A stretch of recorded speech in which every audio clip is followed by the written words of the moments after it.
and we'll try to focus on the practice. So here it says, for a dimension of fulfillment, which can be created only in a struggle against the institutions. That is very key to what we see in the activist movement and the regressive social justice warrior hashtag thing. People really do get a sense of fulfillment by feeling that they're part of this big struggle against this institution. That's why I think for some people it's this, they truly feel like they're the hero of the story. They truly feel like they're going through their kind of historical type of thing, and that feels done. They feel that's where they feel like I can come and save the black man just by speaking. White silence is violence. So if I just say words, if I just give a hashtag out there, then all of a sudden I've empowered someone. They feel fulfilled about that, but it's like junk fulfillment. It's like junk food. I think it leaves them very empty at the end of the day because they realize it's not really something that they're actually doing. And then at that same point, it's one of the main things that keeps them from accepting that they are the institution. In a way, it's like now it's like, hey, now Joe Biden is in. Now you have like 50 senators. You don't have majority in the House. I think they still have they have majority in the House too. But yeah, so they're in control and they are the establishment. That's Hollywood is out there. These big companies are hashtagging the things that you're doing. You are the institutions. You are the establishment. You are the most educated that has the degrees and credentialized. So they want to seem like they're for the people, for the workers. But no, you are. At the same point, they want to say we are the most educated, but we're not the intelligence here. We're not the ones in control of these things. So that's I think that creates cognitive dissonance. That I think you see some of these people go through those things of feeling very high and then dropping down like, oh, it's tough. Well, 2 points on those before we move on, because you just made me think of them. Benjamin Boyce was talking to a professor who also has done therapy, and he talked about this is the problem with the whole woke stuff infecting therapy, is that we talked about how in the coddling of the American mind, they argue that the social justice stuff has a reverse cognitive behavioral therapy effect because it teaches you to think in oversimplified ways. It teaches you to catastrophize. It teaches you to think that a group is the cause of all the problems, et cetera, et cetera. And the tragic thing is you're already taking people that usually have issues, hence why they're in therapy. Now, for some, as you say, it may give them a purpose in life, and that in and of itself can become fulfilling, but it's the whole pseudo-reality thing of they just become entrenched in another echo chamber that they have to preserve, because if they break that, it just causes they have to confront reality, and that creates more dysfunction. So it's a really tough spot to be in. I don't think there's a quick fix here, but letting woke people take over therapy isn't the solution. Yeah, there's some fields I think when you get to the very theoretical fields, the very already people will say like they understand like we are leaving reality, we're not involved in reality. When you get to like gaming, I think when you get to like entertainment, really like this is fiction, this is us making up these rules and things like that.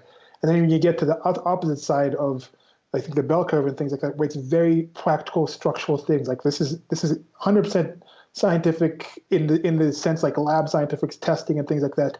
You really can't see critical theory and this kind of wokeness. It can't really cling on to those places because the people who are like creative are like, no, you're making up. This is entirely made up. You're making this up. This thing we're talking about is not going to adjust to your supposed ideas of how reality should be because we made it all up. We made it up because it's not reality. We made it up to be this way. So if you have an objection with this, create your own thing over there. So I think there's that part. And now on the other side of the structural things, they're like, no, 2 + 2 is 4. Because if we say it might be 5, and we say, okay, this thing should be able to weigh and carry this thing, that bridge will drop. So physics is physics. You can't bring wokeism into physics. Like it's just not going to accept. It's not going to match. And I think we're living in a society where it's already metastasized as much as possible in those things in the middle of the bell curve that now that you see it going to those outskirts. And for most people, it's like, oh, these things that we generally deal with, I don't care if Nike, who I occasionally buy shoes from, cares about wokeism. Because I'll still buy their shoes or I'll go buy these other shoes. But when it comes to like, I'm taking my free time to hang out and watch games and play games, no, I don't want you in there. When it's like I'm going to the doctor in order to get my actual like something fixed, I don't want this whole thing where like, oh, you're black, you have the same kind of system. I'm just going to give you blood from somebody else in this kind. That one, they're like, no, we're not equal. You have to actually deal with me as an individual. So I think that's the kind of thing that we start seeing. Well, I hadn't thought about this till recently. I guess it should have been obvious to me now, but my friend Mikhail commented on one of my James Lindsay critical race theory posts, and he made the comment how basically what it is the post says something about how it can't be discredited among those who accept it, because any attempt to discredit it basically confirms it, because they see any criticism as looking to preserve the status quo.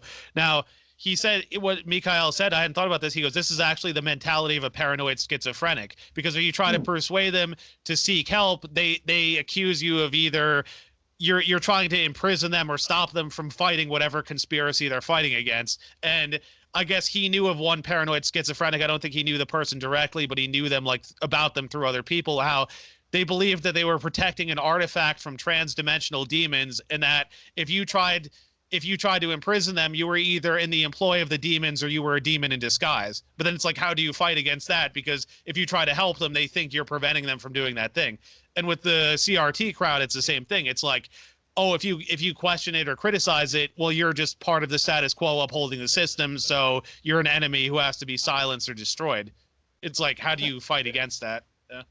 So I guess, like, eventually even paranoid schizophrenics will create groups where there's a chance of them having those accepted truths for them. Even within themselves as an individual, there's going to be certain truths. It's not like constant fluctuation. Like, there might be some who's constantly fluctuating through things, but even a paranoid schizophrenic in general will have a sort of set of truths that they have in their mind that might not just be based on observation, but based on things that deal with their schizophrenia. That's interesting. I thought it was interesting. And it's like, we talk about them having mental issues, but like, that is an interesting parallel. Like, the idea of any challenge to the ideology is seen as an assault on them and an attempt to work against them. So it's like, how do you, reason with that? And this is something I think we've talked about before. I think it was in the Critical Theory series, where it's like, you live in certain societies. Advanced civilizations have created places where we know if you're born and you don't have the ability to walk, if you live in an advanced modern society, you're going to make it to adulthood. You could reproduce. If you're blind, there's things that if you can't hear. However, in certain places, in the past, before these advancements, you would probably die in childbirth, not because people hated you, just because there was no actual ways to accommodate your life. You probably, if you would live, you would not be desirable enough to be able to earn enough to, if you're a male, to attract a partner, to, if you're a female, to be attractive enough for a male that is willing, that is able, because the percentage of people that actually married and reproduced in the past was far fewer than it has been right now in the more recent time when monogamy and that one-on-one marriage is a thing that was based. So you had that kind of situation, but that's easier to see and accept. But I don't think many people have accepted that also mental handicaps and mental differences. Like, if you're schizophrenic in a totalitarian society and you're not able to understand that there's certain truths that are allowed in the society that you can't go outside, you might not say like, oh no, I'm not going to follow Mao Zedong because he's doing something, like he's actually going to, having these farmers with the things, you're not going to realize that, oh, we're going to accept this, because if we don't accept this, they're going to kill us. You'll be adamant that no, the iron is actually being created by these pixies that are destroying us and things. So you'll start talking about that thing, and you will get killed off. So I think in the past, because the West is actually a lot more compassionate, because we have more advanced civilizations, we created a situation where people with more, I don't want to say handicaps, but people with more diverse abilities and views of the world have been able to exist. And with some of these, it could just be like there's a higher number of schizophrenic people in the world that will be attracted to certain things. Yeah. And in the past, it was like the accepted religion. If you were schizophrenic and you happen to tie into that, you could be very successful within that field because you're super into it.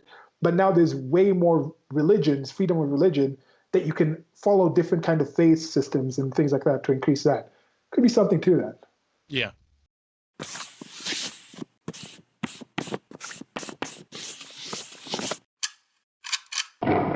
Thank you for listening. This has been a clip from an actual longer recording that I'll try to leave a link to on the screen or somewhere around here where you're listening to this. Presents. Presents. Presents. Presents. Peasants. Okay. Okay.